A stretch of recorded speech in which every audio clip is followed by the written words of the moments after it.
Hello.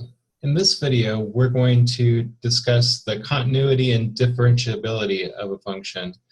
So it's important to know that continuity essentially means, from your algebra course, that you can trace the function without lifting your pencil. That's really all it means. In calculus, we have a different definition though. And of course, it depends on limits. So our calculus definition says the function f of x is continuous at a point x equals a if all three of the following conditions hold.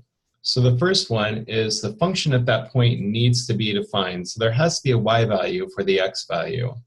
There has to be a point that it goes through. The second one says as we get closer and closer to a, that our function exists, that limit exists. So we have that. And the last one is the most important, which basically says that limit at x equals a has to be that function value. So this essentially says that number 1 is equal to number 2. Those two rules are equal. And if we have those three rules met, then we should be continuous at that point. Notice that it's really only for that point, so you can't get too carried away, but this should verify that you can trace that curve at that point without lifting your pencil. Okay, so let's take a look at a few examples here. And example 1, we're going to be given 3 graphs, or 4 I should say, in these examples. So example 1 is this graph continuous at x is equal to -1? So the first thing we want to sort of ask ourselves, is f of -1 defined? So let's look at f at -1. Well, it does look like we do have a y value there, and it looks like it's 0. So yeah, f at -1 is defined, and it's equal to 0. So defined, yes. All right, the second one says, does that limit exist? So let's see. If I took a limit and I approach -1, from the left-hand side I get -1, but from the right-hand side I get -2. So from the left-hand side I would get actually 0, right? From the right-hand side I would get -2. So unfortunately, no. The limit as x approaches -1 of f of x doesn't exist. So we can skip number 3 and say that this is not continuous at x equals -1. And you can see that I would definitely, if I was tracing this, I would definitely have to lift my pencil right here to trace the other part. It looks like it's continuous everywhere else, and it really is, but just not at that one point. All right, let's take a look at another example. So the next example we look at is the graph continuous at x is equal to 2. So you see the 2 as our point. So first of all, is the graph defined at 2? Well, if I let x equal 2, it looks like it is defined up here, right, at 4. So yes, we can say that the function at 2 is defined. In fact, it's 4. So yes, defined at x equals 2. All right, next are the limits. Well, if I go from the left and the right, it looks like those limits are going to match up. So approaching this on the left, the y value gets smaller and smaller. It eventually gets to 0. From the right, that's the same thing. So those match up. So yes, it turns out the limit as x approaches 2 from left and right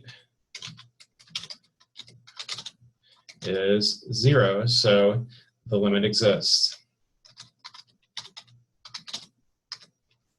Yes, so we're going to check that one up. So the last thing is, are those two things equal? Well, so is f of 2 equal to the limit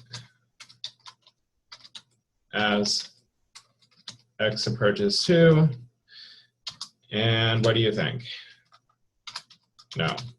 So we see above that 2, when we plug in 2, we get 4, and when we plug in, when we take the limit, we get 0. So unfortunately, 4 does not equal 0. So this one is, again, not continuous at x equals 2. And you can see again, if I traced along this, I'd be going along fine. This is an absolute value graph until I hit that point, and then I'd have to lift my pencil to do this, and then I'd have to put it down again, but then it would be continuous everywhere else. So this is sort of a mathematical verification that this is working. Okay, let's take a look at example 3. So is the graph continuous at x is equal to 1? All right, so first of all, we look over here, we have sort of an oscillating graph, and at 1, what is the function? So is it defined? That's the first question. So f of 1 is equal to, well, I don't see a y value, I just see a hole there. So this is undefined. So you can already tell, you don't have to go any further, that this is no. F of x is not continuous at x equals 1. All right. And one more example here.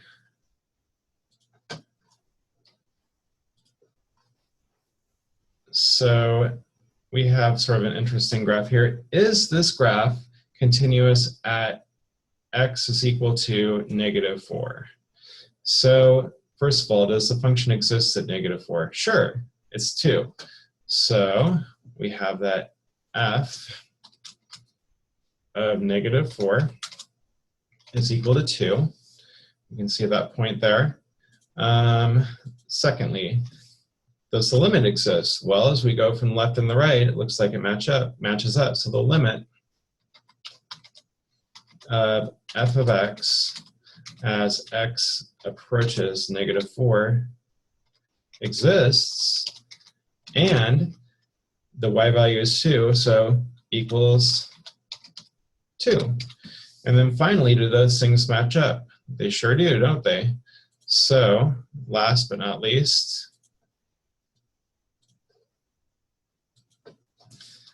f of -4 equals the limit as x approaches -4. And that would be that 2 is equal to 2. So what we have is good news. We have that, so f of x is continuous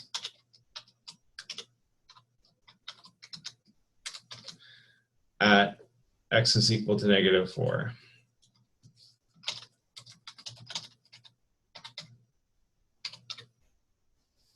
All right. And you can see definitely if I was taking my pencil and drawing along this graph, I could keep in the lines. I wouldn't have to pick my pencil up there. And again, if I could keep through the lines using my mouse, I could trace this without lifting a pencil. So this just sort of formalizes our definition here. The last thing we want to talk about in this video is going to be differentiability. So differentiability basically says, does the derivative exist at that point? So for something to be differentiable, here's sort of the definition. So differentiability requires continuity, but it also requires that the derivative exists at each point. So if I look at that graph up here in example 4, that we just talked about.